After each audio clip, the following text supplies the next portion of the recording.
सारे पदार्थों को एक जैसी स्थिति में देखना, कहीं उनसे भिन्न है ही नहीं। सब घट मेरो साइया सुनी सेजन कोय, और बलिहारी वा घट की जागत प्रगट होय। तो सब चीज में एक जैसी दृष्टि रखना, अपवित्रता नहीं होनी चाहिए।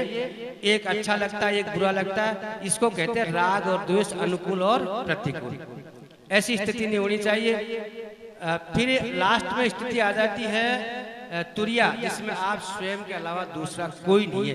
एक को हम द्वितीय नास्ति, एक ही है, दूसरा है ही नहीं। जहाँ दो है लड़ाई दो के अंदर होती है, एक में लड़ाई है ही नहीं। तो वेदांत आश्रम नीलोज, इसमें आपकी हमारी जो वृत्ति जागृत होती है वो एक की ओर जाती है, दो की ओर नहीं। दो की ओर जब तक जाएगी जब तक दो का ज्ञान रहेगा। जब तक एक का ज्ञान हो जाएगा, एक वस्तु का ज्ञान हो जाएगा, तो वृत्ति दूसरी ओर जाएगी नहीं। जाने का कारण क्या है कि हम राग द्वेष लोभ मोह मद अहंकार इनमें फंसे हुए हैं बहुत बुरी तरह। और खास तौर से हमारा जो अंतःकरण दूषित है, मन चित्त बुद्धि अहंकार, इसको अंतःकरण कहते हैं। इस अंतःकरण में अध्यास हो गया। अध्यास का अर्थ क्या है कि हमने शरीर को ही परमात्मा मान लिया, आत्मा अनात्मा में आत्मा का रोग समझ लिया, यानी मिथ्या बात समझ लिया। अध्यास का अर्थ होता है मिथ्या। अब अर्थाध्यास और ज्ञानाध्यास, इसमें भी दो चीज होगी। तो अध्यास की एक तो ज्ञानाध्यास और एक अर्थाध्यास।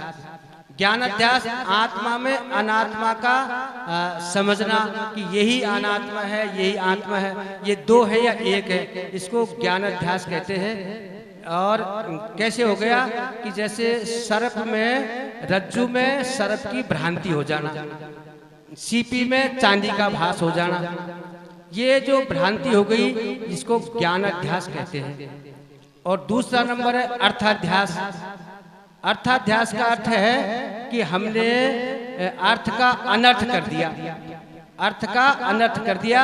आत्मा शरीर से दूर हमने ईश्वर को समझ करके और उसका भजन करके उसको प्राप्त करने की चेष्टा हमने कर ली, तो इसका अर्थ का अनर्थ कर दिया। मैं सुखी हूँ, मैं दुखी हूँ, इस बात को खुद ही महसूस करने लग गया, जबकि आत्मा में सुख और दुख है ही नहीं। वो तो अपने आप में सुखी है, वो चिरानंद है, वो आनंद स्वरूप है, उसका कोई जो है दूसरा रूप है ही नहीं। एक ही रस है, दूसरा रस भी नहीं है उसमें।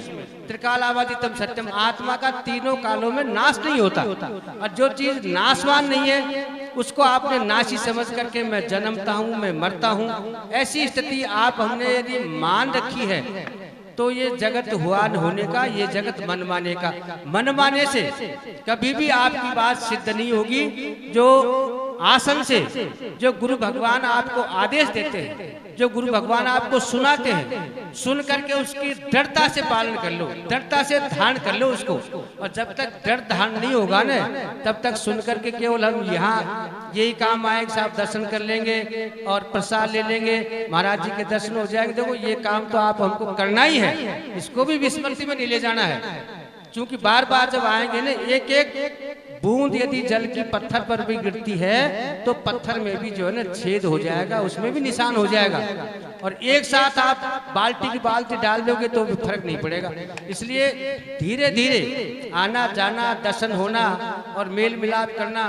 कोई विषय वस्तु समझ में नहीं आवे तो गुरु भगवान से आप अलग बैठ करके सत्संग समापन के बाद में या फिर बाद में समय मिल जाए पूछ लिया करो, कोई ऐसी बात नहीं है। लेकिन बात एक शर्म और संकोच यदि हम करेंगे तो इस तरह का हमको कभी भी ज्ञान होने वाला नहीं है। ज्ञान लेना है महाराज जी के समीप बैठे, सानिध्य में बैठे, विषय समझ में नहीं आओ, एक बार नहीं 100 बार पूछे। श्री नारायण जी महाराज जी आज हमारे बीच में वैसे नहीं है, लेकिन आत्मा करके बीच में है। वो इसी बात तो कहते थे, भाई ये सारा जो पांडाल है, ये आश्रम है, एक यहाँ एक प्रशिक्षण स्थल है, एक भजन गाने की स्थिति को बताने वाला है।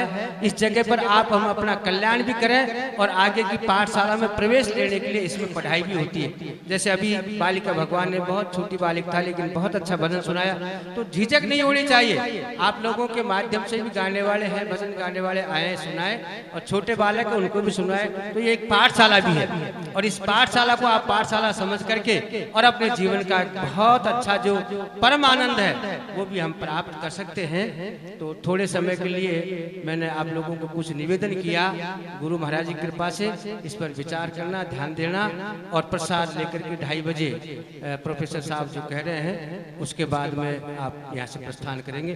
बोलो सच्चिदानंद भगवान की।